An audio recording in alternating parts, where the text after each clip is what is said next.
Well, good afternoon and welcome to the live stream for the town of Danville on the Periscope app. I'm Jeff Gillette, Public Information Coordinator, and as you can see from the sign in front of me, we are at Los Cerros Middle School, where the first day of school was today, and that means that the town of Danville's Teen Center's open today. And fortunately enough, we have Tim McGrath, who is the coordinator for this teen center, and he's going to just kind of show us around a little bit. Tim, thanks for joining us today. Absolutely, my pleasure. All right, so Tim, take us in and show us around. Alrighty, so here we have our main room, which includes a little kitchen area and lots of sitting spaces for board games, homework. Then we have a computer, more to come soon. And this is basically the main area that the children use during the Teen Center program. We do provide food services for them, so they come eat in here. It's air conditioned, so it's a nice cool area for them to sort of unwind in.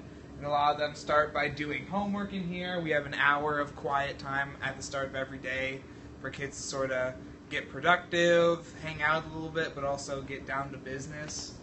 So Tim, basically, this is an after-school program. This is where the kids at Los Cerros and the other middle schools that have teen centers can come to when classes are over. Right. This is not necessarily daycare, but a place for them to come after school outside of the school district services, so they have a safe place that they don't get into trouble and that they can have adult supervision watching them after the school day ends.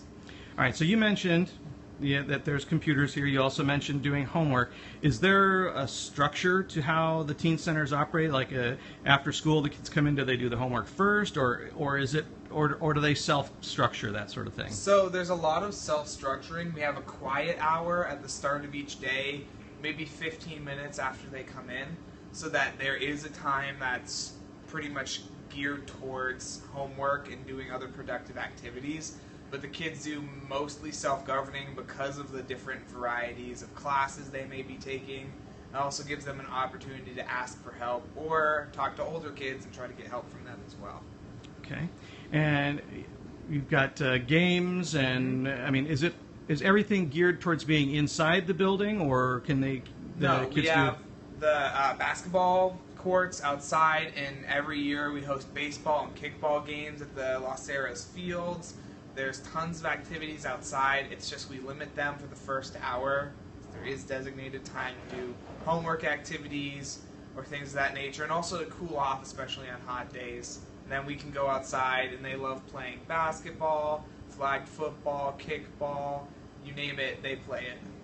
Now, how late in the day does this go? You said it's not a daycare facility per se, but it's really designed to help students whose parents are working or have other activities in the afternoons, yes? Yes, so it goes until 6 o'clock, Monday through Friday, and basically they get here within 15 minutes after their specific school getting out, because the times vary based on middle school, but the program runs until 6 p.m.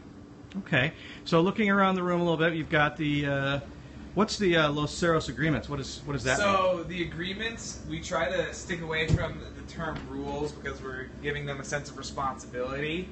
And this is kind of things that they would agree to on a daily basis, knowing that they're a part of our teen center community, that they'd have responsibilities in order to maintain a healthy community and make sure everyone within this community feels welcomed and safe. Okay, and as one of the administrators of it, and how many administrators are there generally here, coordinators or whatever term you want to use? Depends on the site, but there's always at least 2 and sometimes upwards of 4, but usually it falls in the range of 2 to 3 per site. And which middle schools have teen centers? Are they all the Danville ones? Diablo Vista has a teen center, Los Cerros has a teen center, and Charlotte Wood has a teen center. Okay. And those run all through the school year, right? So today was day 1. Today's day 1, and then the last day of school will be the last day of Teen Center. All right, and as we mentioned, it's day 1. It's a half day, so not too many kids around today. But on an average basis, how many kids would you normally see at a teen center? It really varies, especially by the time of year. But I'd say maxing for this site around 35 at the start of the day. And that'll tend to dwindle down. Sometimes it's only 20, but anywhere from 20 to 35 on your average day.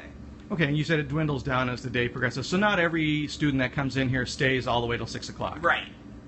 Okay, and you said there's food over here. So can students bring their own snacks too, or? So students can bring their own snacks, and we have a microwave, and then we have some cooking stuff too. So throughout the year, we'll be providing services like we might have a breakfast after school program, or we might have like a quesadilla program that we'd be doing, in which case we would prepare food for the kids and they'd know about that ahead of time. But we also provide some very basic snack-like foods. We have water and juice and things of that nature that we give as well. But they're very welcome to bring their own snacks, and if they need to heat anything or anything of that nature, then we have the utilities to do that too. All right, now can you show us the other room? There was a few games in there, and looks like a little setup for some movies. Yeah, so we have a media room too, which has our pool table, some storage areas, and then this is kind of like our theater. This is our theater that we have going. Right now we're watching the original Men in Black movie. So, again, on your average day, if it wasn't the first day, there'd probably still be at least 15, 20 kids in here watching a movie and then playing pool. And we have all of our sword and sports equipment, that most of which gets used on the daily. So. Okay, so if I'm a parent and I would like my student to be able to come to one of the 3 teen centers, what do I need to do? So if your student goes to one of the middle schools with teen centers, you can come out and have them come after school and pick up a form from us, and we have a registration form, or you can go to the Town of Danville website and you can sign up online. Great. Well, look, Tim, thanks so much, and thank you guys for stopping your movie for a second for us, and Yeah, absolutely. we'll sign things off. And for those of people that want to, stop by the teen centers, you can get the forms on www.danville.ca.gov.